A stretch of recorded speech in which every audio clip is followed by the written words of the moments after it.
Doesn't show up.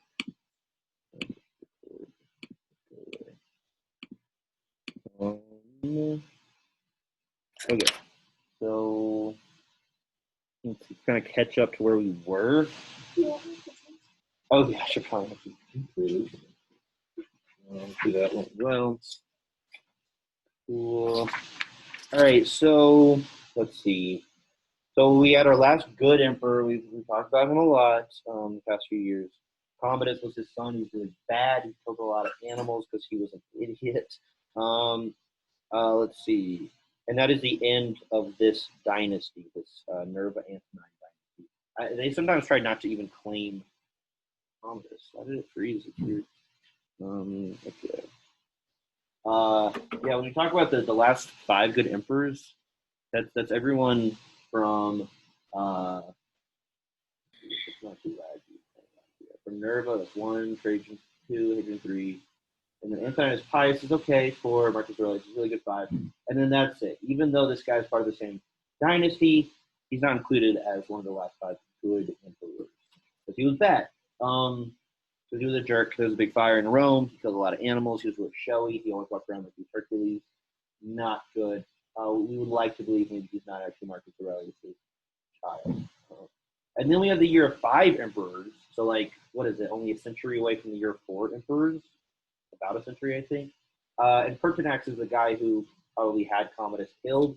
And then it just goes back and forth. Pertinax gets killed by the Praetorian Guard, this like ancient version of the CIA, kind of. They're like the guards of the emperors, but they often end up killing the emperors because of corruption and other reasons. They auction out the title to the Didius guy. It keeps going back and forth between different people, and eventually we land on Septimus Severus. And so we start the Severan dynasty that lasts like I think 4 or 5 emperors. This guy's big success was that he sacked the capital of Parthia, which is like modern day Afghanistan, and he fortified Hadrian and Antoninus' walls. But he dies while overseeing this fight with the people of Scotland, Caledonians. And that's when his 2 sons come to collect his ashes. We told that story about how they were traveling back to Rome when Caracalla had Geta, his brother, killed because Caracalla was a jerk.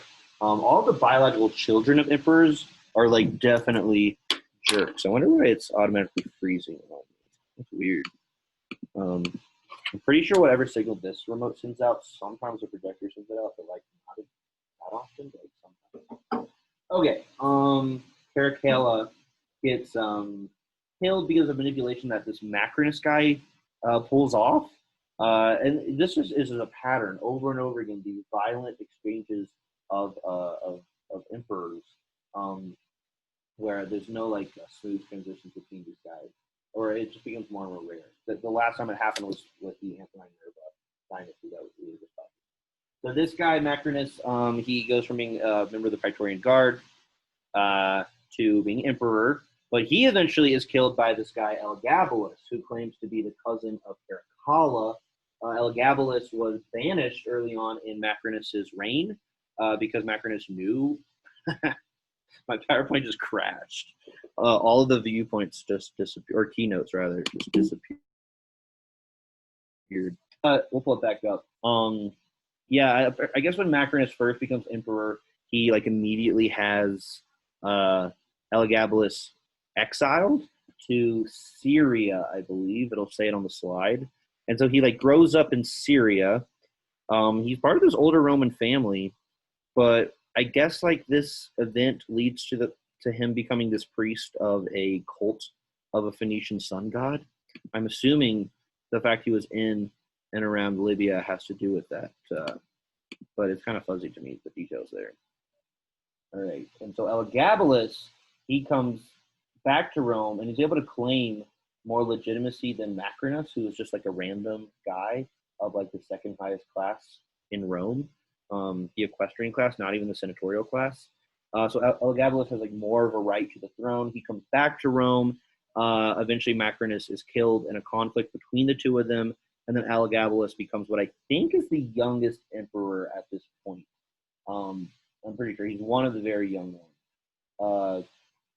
So Macrinus suppressed the threat to his reign by exiling these 2 people, but they come back to get the revenge. He's a priest of this Phoenician sun god. he very quickly in like he's not even alive. He lives to the age of 18, but somehow apparently he manages to marry four. It might be three. That's why I say like I couldn't really tell, but it's at least three women over the course of like 2 years. That's crazy. But he's assassinated when he's 19 by someone else from this family, and that is Severus Alexander. This is his cousin. Uh, and so just like even when they're actually related, the transfer of power is still violent. So this guy is a cousin of Elagabalus. And Elagabalus gets killed by the Praetorian Guard when a rumor spreads that this guy, who people were worried was like going to be a rival to Elagabalus, a rumor gets out that this guy gets killed. So this is kind of confusing, but like a rumor spreads that the guy who could be a rival to Elagabalus has been assassinated. So Elagabalus's guards freak out and think this is unjust and kill him for retaliation. But Severus Alexander hadn't been assassinated. So in a way, it's almost like a messed up Romeo Juliet situation where like thinking somebody has died results in the death of another person. And then so he has a 13-year reign, which is longer than anyone has reigned since Antoninus Pius. It's like 5 plus emperors.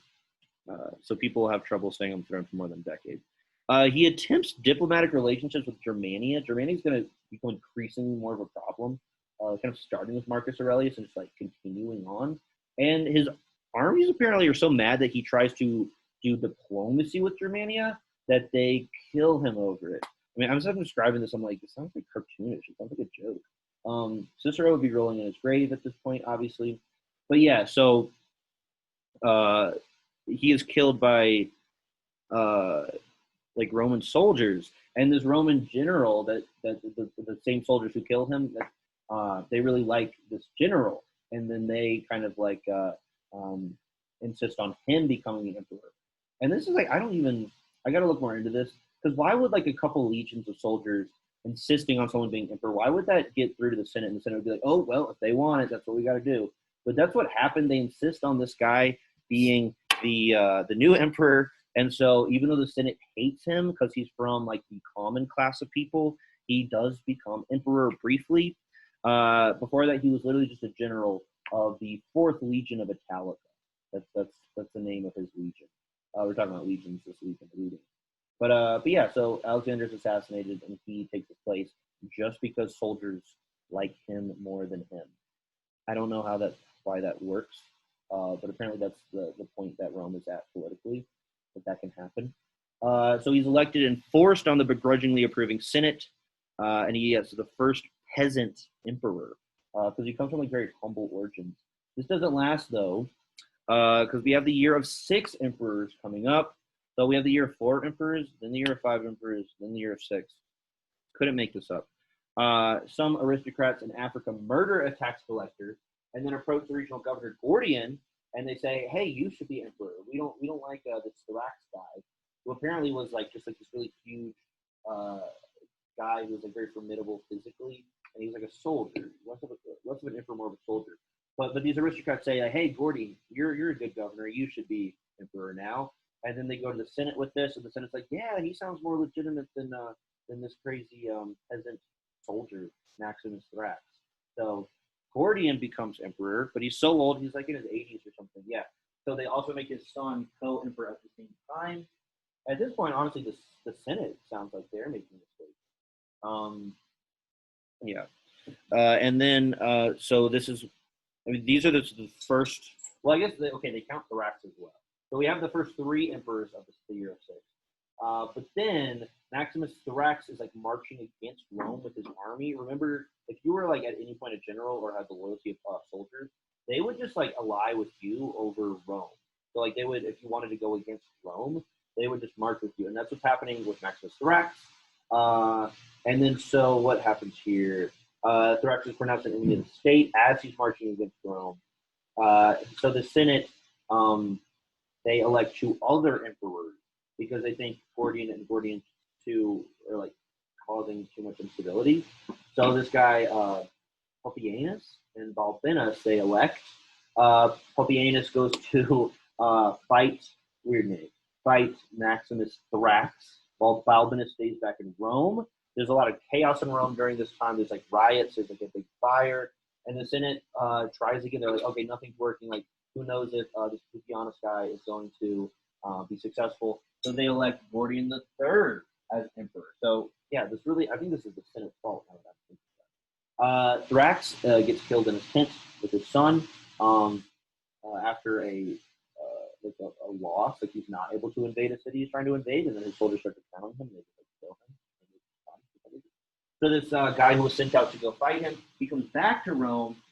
Rome is in total chaos. Balbinus was not able to keep things stable, and so the Praetorian Guard, again, this ancient like CIA, FBI type group of soldiers, they kill these two guys and drag them to the streets apparently. And so we settle on Gordian the Third. Yay for smooth transitions of power. So he is emperor for a little over 5 years.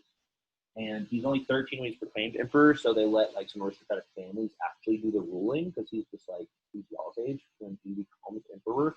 And he dies somehow. The details are apparently very fuzzy. And the point I want to bring up around his reign is that we have this new empire called what are they called? They're called the Sassanids, but their empire is called something different, like the Sassanid Empire or something. But the Sassanids are the successor to the Parthians. We talk about Parthia, that's like modern day Afghanistan and Iraq. So this is kind of hard to tell what this map is, but this is Egypt right here.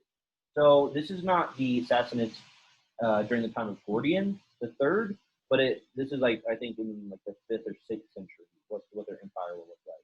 So they eventually become very powerful, and they're like coming into the picture around this time when Gordian the Third is in power. And Gordian the Third might have been around a campaign against the Sassanids when he died, but yeah, we just like apparently we don't know anything about him dying. What we do know is that his successor was Philip the Arab. It's weird to use that word nowadays because people don't use that word nowadays. But he's from Arabia, like that's what it was called at the time, which was modern day Syria. And he was a Praetorian prefect, so he was in this Praetorian Guard. This is not the first time. I guess that was also Macrinus' Praetorian prefect, yeah. And he succeeds Gordian the Third after making peace with the Sassanids. So he thinks there might be something going on here with like maybe Philip cut a deal with the Sassanids. He's like, hey, I know where the child emperor is. If you like go take him out, I'll make a peace pact with you, and I'll be the new emperor of Rome because I'm like in charge of the Praetorian Guard right now. So I'm the only successor of this like 13-year-old kid who couldn't possibly have a successor. When did this guy die? So he does live until he's like 19. All right. So yeah, between being proclaimed at 13, he lived for 5 years as emperor. So maybe he was just getting ready to actually start making stuff as an emperor. But anyway, Philip the Arab actually sounds like a pretty good emperor in that he is somewhat stable. Even though he's literally from this part of the world, like Syria, he counts as a Roman because the Roman Empire stretched that far around this time.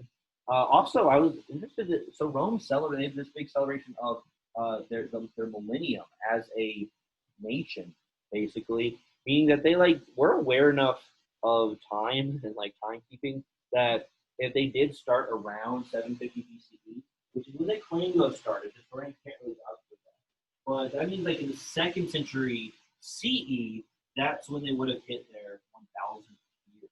Somehow they had the wherewithal to keep track of that. And so there's all kinds of celebrations in Rome, gladiatorial games, lots of animals, and gladiators probably died. But otherwise, it was a good time had by all. This is his wife, by the way, Augusta, who was named Augusta. It's like a title given to wives of emperors. The relationship between the emperor and the Senate at this time were strengthened. There was various building projects. He sounds like a pretty good guy. He's my new favorite emperor since Hadrian. I like Hadrian. Now Marcus Aurelius is good too. This guy seems pretty good as well. There are though a lot of like rebellions happening across the empire. This is like an increasing problem. And I think it's just because of the size of the empire at this time. And it gets so bad at some point that like various provinces are like rebelling that Philip says he's going to step down. He's like, oh, like clearly I'm not like influential enough. Like there's all these rebellions happening. Other people kind of claim the title of emperor. So he offers to step down. The senator Decius says, no, you shouldn't step down. Let me go put down this rebellion that's going on in Danube, which is near Germany, kind of. And he does that. Decius goes to put it down. But then after that, the people in that area say, oh, Decius, you're the emperor. We like you. And Decius marches back to Rome with those people and fights Philip and wins. So it's like he like was standing up for him. I was like, oh no, don't worry about all the rebellions. I'll go take care of it. And then he just like comes back to fight Philip and he wins. And it's like, of course, like we couldn't have a actual alliance between two people, an emperor and a senator. It had to become violent. So Decius becomes a new emperor after that. That's what happens. Those are the first 2 points there. Strengthens. I need to respell that. He strengthens censorship. This is something Augustus did at one point, to the point where Augustus banishes Ovid because he thinks Ovid's love poetry is like too like salacious or provocative. So Decius is doing that kind of thing, and he passes this edict forcing every member of the Roman Empire to sacrifice pro Roma, I think it was, like for Rome, not for the emperor, because emperors aren't divine beings until after they die, but for Rome. And so Christians, which now at this point, like we're about 2 centuries into the advent of Christianity, Christians have a real problem with this. Apparently there's a lot of Christian bishops, and there is a pope at this point. So I need to look into that. I don't see how like this Christian world was like living alongside Rome, but it has to do with partly that Rome often didn't care about Christians. They like didn't care about forcing their pagan gods onto Christians, and as long as Christians weren't like creating trouble for the Romans, like they didn't really care who they were worshiping. With some exceptions, like Nero, we know was an exception. Pontius Pilate, I guess, was obviously an exception. But usually, like there wasn't really tension between the Romans and the pagan worshiping people who were Romans and the Roman Christian people. But yeah, so that was like a burgeoning population. These bishops are really freaked out about this. They don't like their religion is so important to them that they are not going to sacrifice to a Roman or just a Roman general because they're Christian and like they believe in like their religious beliefs over their national belief and nationalistic beliefs. And so a lot of them die. So this guy right here, that's not Decius. That is Saint, what's his name? Saint something. Oh, I was going to write his name and I didn't because I was like, oh, I remember it. Something Mercurius. Saint Mercurius? That sounds wrong. But apparently this is a guy who like chose to die as opposed to sacrifice for Rome. So yeah, this is like a weird foreshadowing of tension that kind of wasn't there, but eventually this tension will be a thing and it'll go on to overtake Rome, and Rome will become obviously a Christian nation under Constantine. Also, this Antonine Nerva plague we talked about a couple weeks ago, that was basically the smallpox probably from modern-day Afghanistan, maybe from China, flares back up. So Decius has to deal with that, serves him right for being kind of a jerk. And the Goths, who was a German tribe, invade the Balkan Peninsula at this point. Poor McKinley, he either forgot to... Oh, McKinley, you did come back. Okay. Anyway, I restarted the meeting, so I wasn't sure. But anyway, the Goths are going to be a big deal going forward. So there's like 2 themes coming up under Decius that will go on to be important. Christianity and German invaders. Both of those things are going to be increasing, maybe not problems, but they're just like foreshadowing important things for Rome going forward. And that's it for that. Also, another thing, there's apparently some early Christian writers posited that Philip was the first Christian emperor, but we're pretty sure that's incorrect. Or if he was Christian, it wasn't like official in any capacity. Because usually we say Constantine was the first one. Unfortunately, we're still like 10, 11 emperors away from Constantine. Really want to get to Constantine quickly so we can start talking about the Eastern Empire when they relocate to Constantinople or Byzantium. But that'll take another few weeks. Well, at least by early November, we'll be talking about the Eastern Empire. But that's about it for today. We might look at vocabulary words or something, because this is ending very quickly. McKinley, any thoughts on these crazy guys? I think it's Mike's turn. No. That makes sense in their crazy ways. Yeah. I mean, it's getting redundant. I'm committed now to literally talking about every single emperor until Constantine. But it's like part of me also wants to skip over them because it's just like violence after dysfunction after corruption. And it's just very redundant. But some of them die of old age. Let's see. What's the last guy who died of old age? I know. This guy died, I think he just had a cold. He didn't, like, die on the battlefield. They don't count. He got killed. He died of natural causes. Yeah, I think he just like got a fever. Like in those days, that's all it took was like a bad fever, and you would like potentially die. So kind of Marcus Aurelius. He wasn't. How old was he? He was like 59, so that's not super old. But for that time, that's okay. Right, right. So they don't all get killed, but like we just had a string of a lot of ones. Like they get killed. He doesn't get killed. So they get killed. He gets killed. He gets killed. He gets killed. He gets killed.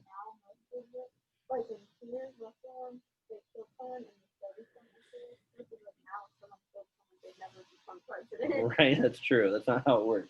Yeah, good thing we've come at least that far. That like, I would never want to be president if he got killed. Yeah, he got killed by the person who was gonna be his successor. Yeah, that would not be good. I mean, that's like a feudal medieval style system. Not good. Yeah, actually, McKinley, since you're here, let's I won't make y'all do more than like 25 words. But let's run through like 25 or so vocab words. I wonder where Ben and Jack are. They should have showed up today. Wait, oh, is she's here? Yeah, I didn't know you. Oh, okay. Oh. Maybe they're keeping him in his room and they're like bringing him oatmeal and like pushing it under the door, not under the door, but like. But yeah, they're quarantining him. What grade is his sister in? Okay. So McKinley, you don't think you actually have COVID? No, I think it was just a small cold. No. No, there's enough stuff in the air right now to trigger any kind of allergies. All right, this is the 21st word. Let's go to 50, and then I'll close out the meeting, and we'll hang out till 45 or whatever. Okay, that obviously means difficult. That one's easy. Mens mentis. Anybody can say it if they know it. Not hand. I wonder why. Oh, you're thinking of manus. I'm thinking of manus like manual. This is not. It is a body part, kind of. Kind of. We get words like mental from it. Yeah, mind actually. I guess that doesn't really count as a body part. The brain is like a body part, but mind is like. Yeah, this is no, not listener. Or no, it is. It is. You're right. What was I? I was thinking of octor. Yep, this is like a listener or hearer. Thinking of octor or octorus, which is on my 8th grade's their quiz right now. Commito commitera. Don't overthink this one. The obvious answer is what? Commit. Community. No, yeah, commit or entrust. And then we see with proilium as the object, and they glossed it for us. They said like to engage in battle. Yeah. Cupio, cupera. Yeah, and it often takes a complementary infinitive, like I wish to, and then like a second verb. Good. Quinque. The number. Yeah, this is 5. Brevis breva. Yeah, brief. We can see that's a number. Yeah, good. That's 20. Great. Desidero, desiderare. Yeah, and just like Cupio, I mean, it's kind of synonymous with Cupio, and it also often takes a complementary infinitive. Septin decim. Ooh, they just put an offense in 17. 17. Yep, it is good. Novem. Yeah, it is 9. It recalls when November used to be the 9th month instead of the 11th. Octo is 8. Defendo is. Gotta love a verb like that, right? Clementia. It's kind of weird. We get clemency from it, but that's not a word that you hear much. It means like mildness or mercy. Apparently, Julius Clementia, but they kind of use that term sarcastically because like he would pardon people, but like in a kind of a passive aggressive way. Decim is 10. Exo. Yeah, expect or to look for. Tempestas. So everyone gets it mixed up with time. That's tempest temporis. No, you're thinking of Timor Timoris. McKinley, what do sailors worry about? Storms. Yeah, so we get words like tempestuous and tempest. But people use the word tempest just as like a weird word for a storm. Yeah. Whereas tempest temporis, we get like temporary from it and temporal. But it also means season. I don't think we've ever translated it that way. It's weird. Sedekim. What is this? Yeah, it's 16. They kind of like dropped the consonant. Iakio. What I think of is turn that I into a J, look at the fourth principal part, and think of like eject. If you forcefully eject or project something, it's kind of like you kind of y'all are thinking of our new like pulso pulsari, but like to throw. So we get a lot of words related to this, and I don't totally know why. We get like subject from this, object. Those don't make sense to me. Project makes sense to me, like projectile. Or yeah, it's something about like it's like a grammar way of thinking about it. Like,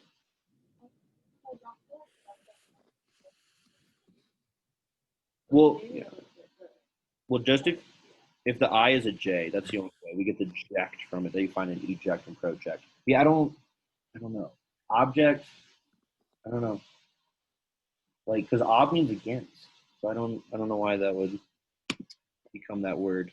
Maybe it's not a grammatical sense. Maybe it is like object, like a physical object. Memoria is, Keller Caleris. Yeah, good swift or quick. Let's do 10 more. Trey Decken. Good.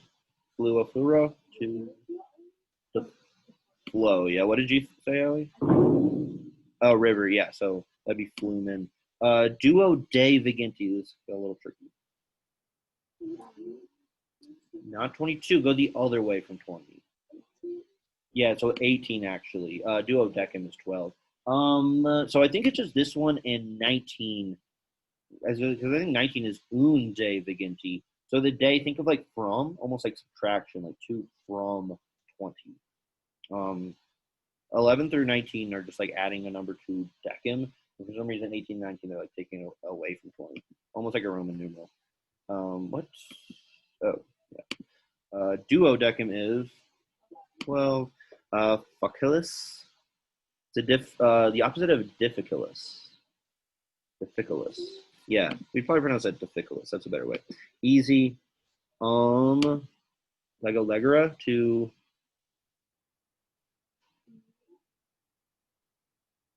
This means a few different things. That's a good. Oh, legible. If something is legible, it means you can read it. Yeah, so to read, or it can be like to pick or choose or gather. So a few different things. So those are very different than reading. All right, 5 more. Satura. Satire, yeah. We've seen that all of like one time since it got introduced. But yeah, that's a type of writing that's like making fun of something, usually political. Out. Or good, yeah, that's or sometimes it's either or if there's two. Eucundus, we've never seen this guy. It's like Dulcus space. Well, it's like Dulcus, but less about like a good tasting food and more like figurative sense. So like sweet or pleasant. Whereas Dulcus is sweet as in like actually sweet, like something sweet tasting. Mile, yeah, 1,000, not a million. Septim is let's go all the way to 60. Synex. Close. Yeah, well, it's old man or just old or aged. But it's like it's either an adjective meaning old or aged. Old, aged, old man. Oh, that scared me. Okay, if you click on them, I guess they. I know. Yeah, I was like, well, McKinley sounds like a robot woman now. Okay. Yeah, or it just means old man, but we get Senate from it because the Senate used to just be old people. Itakwe. Yeah. Now I like kind of. But I guess she just says the English. And so, therefore. Okay. And so it's really just kind of like, and we have so many versions of and now. Octque, Itakwe, X, obviously still, and Oc. Quindecim. Yeah, that's 15. Neglego is neglect. Itos is, this one's kind of hard. I think we have related words that help. So it's like age. Age has 2 of the same letters as this word. Like if you turn that T into a G and move it between A and E and drop the Latin ending, yeah, that totally works. Quatuor decim is what? Yeah, 14. 2 more. Omnis. All or every. We see this a lot. And then Milia is. No. Oh, you're thinking of Militus. This is what? It's 1,000 again. We already saw Melee. This is just the neuter version of it. Okay, I was about to say this is the ordinal version of it, but I guess it's just the neuter version. All right, that's about it. We got what, 2 more minutes, or is it 7 more minutes? Okay, that's probably. I know I go short with this class a good bit, but not that short. All right, McKinley. Well, we hope you feel better. I put the thing up on. You can take the quiz tomorrow if you want. If because like, do you think he'll be here tomorrow or no? I probably will. Okay, then you can play Jeopardy with us. I probably because. Well, what if you and Jack do come back? Okay, maybe I will write the Jeopardy game, and I want to do it in Jeopardy style, where it's like single questions with just one answer, and we'll try the buzzer. But if you're not here, we'll probably just, or you, if we don't have enough people, we'll put that off another week, and we'll just.